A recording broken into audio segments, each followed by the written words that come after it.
Azul, Azul, là, une nouvelle fois, salam. Bonsoir à tous. On pouvait pas éviter ce match-là qui est pour moi, ce match nul entre l'Égypte et le Ghana, qui est pour moi, je pense, le meilleur match pour le moment de cette Coupe d'Afrique.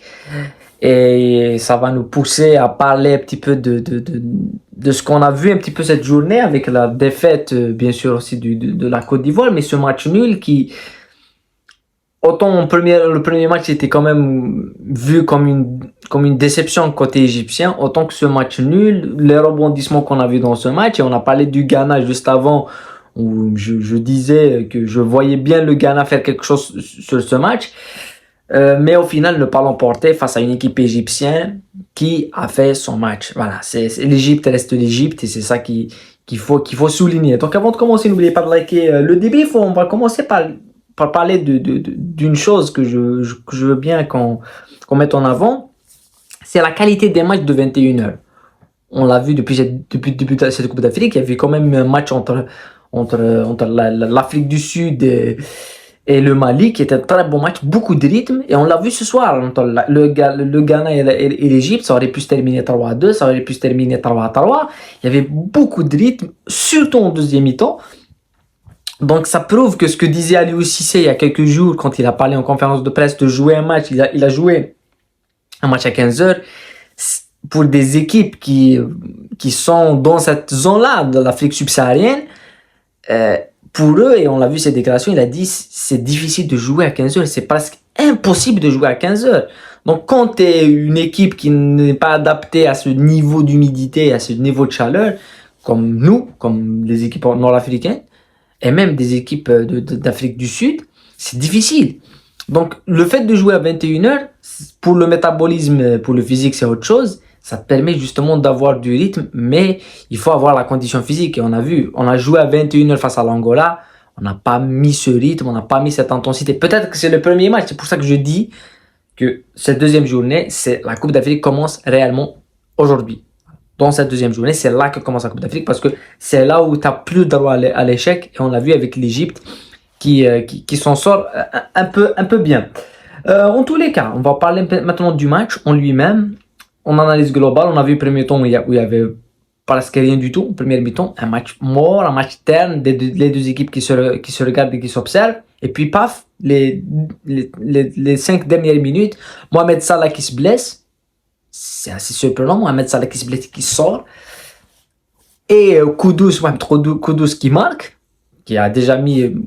Quand je pensais au Ghana aujourd'hui, je disais qu'ils allaient faire quelque chose. Je pensais déjà à Kudus, parce que on l'a vu en Coupe du Monde. Il a fait un match exceptionnel face à la Corée. Donc, Kudus qui marque, le Ghana qui mène 1-0 en première mi-temps. La première mi-temps, comme j'ai dit, si il n'y a pas de ces deux moments où Salah sort et que le Ghana marque, il n'y a rien du tout en première mi-temps. Et à deuxième mi-temps, la rentrée de l'Égypte, mettre cet impact physique, mettre cette intensité, mais surtout mettre cet enchaînement de dédoublement avec les latéraux qui montent, avec Achor dans le milieu, avec la rentrée de Trezeguet, avec le Marmouche qui a marqué l'égalisation, mais tout ça avec Henny qui a quand même amené cette profondeur. Les deux latéraux égyptiens ont fait une deuxième mi-temps de malade et ça égalise dans un moment fort de l'Égypte où ils ont dominé, ça égalise et là on se dit, là le match va basculer, là l'Égypte est en pole position pour gagner le match, voilà. Et juste après, l'action qui vient après, une action où je pense que c'est une action morte, il y a le deuxième but du Ghana. Juste après, le Ghana met ce deuxième but qui personnellement de Kudus en plus, qui met un doublé.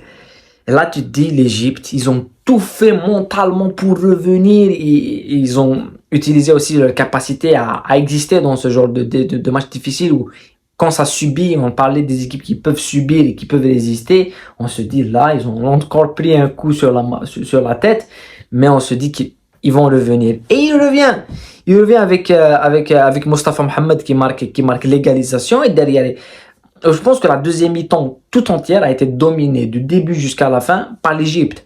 Ils ont mis du rythme, ils ont mis de l'intensité, ils ont fait reculer cette équipe du Ghana qui a défendu bloc bas et ça tenait à un fil. Mais ce qui est plaisant avec cette équipe égyptienne, ce n'est pas juste le fait d'aller chercher les longues balles et les centres, c'est justement d'amener cette profondeur et d'essayer de jouer entre les lignes avec l'accompagnement des latéraux. Et ils ont mis de l'énergie, ils ont raté beaucoup d'occasions, mais ils ont mis de l'énergie. Et c'est pour ça qu'on disait que physiquement, ils sont prêts. Physiquement, ils ont lancé leur Coupe d'Afrique. Il reste un dernier match face au Cap-Vert, qui n'est pas un match facile. Mais on a vu sur l'ensemble du match, le Ghana aurait pu même gagner. Il y avait deux autres situations pour le Ghana. Mais je pense que le match nul est équitable. Et pour moi, c'est le meilleur, le meilleur match pour le moment sur l'ensemble. Mais c'est sur du mi-temps. On n'a pas vu ce match-là du début jusqu'à la fin. Si on avait vu 2 buts en premier mi-temps et 4 buts en deuxième mi-temps, à Taroua, ça serait autre chose.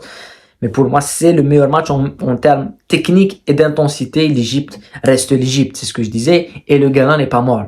Même si ce soir, ils vont souffrir parce que le Cap-Vert, s'ils gagnent, ça va changer beaucoup de choses. S'ils fassent match nul, ça va changer beaucoup de choses. La défaite au premier tour, ça va leur compliquer la tâche. Mais en tous les cas, on a assisté quand même à une Coupe d'Afrique qui commence à monter en rythme. Et le problème, c'est qu'on va jouer des matchs à 15 heures. Burkina Faso, quand on va jouer face au Burkina Faso, ça devait être à 21 heures. Ça serait un autre match. Burkina, voilà, ça va être un autre match. Les matchs à 21 heures, même à 18 heures, il y a beaucoup de chaleur. On l'a vu avec le Maroc, on l'a vu aujourd'hui avec la Côte d'Ivoire. Côte d'Ivoire-Nigeria, je pense que si c'était à 21 heures, ça serait un autre match. C'est difficile de jouer avec cette chaleur. C'est difficile de jouer. L'horaire qui aurait été plus adapté, je pense que c'est 20h et 22h. Ça aurait pu être bien mieux. Mais bon, voilà. Il y aura que des matchs à 18h et à 21h. Ça pourrait changer beaucoup de choses. Mais ça nous empêche de voir des matchs comme celui qu'on a vu et qu'on a assisté ce soir. Égypte 2, Ghana 2. Voilà, on attend de voir ça demain aussi. Et après-demain, la Coupe d'Afrique, je pense qu'elle est lancée réellement aujourd'hui. On se retrouve demain pour parler de l'avant-match avec les possibles changements de Belmadi à Awar, le retour d'Amoura et comment on va faire pour battre cette équipe du Burkina Faso à 15 heures dans cette chaleur et dans cette humidité étouffante en Côte d'Ivoire. Voilà, en tous les cas, prenez soin de vous, la paix sur vous, on se retrouve dans d'autres débriefs, dans d'autres analyses. À bientôt.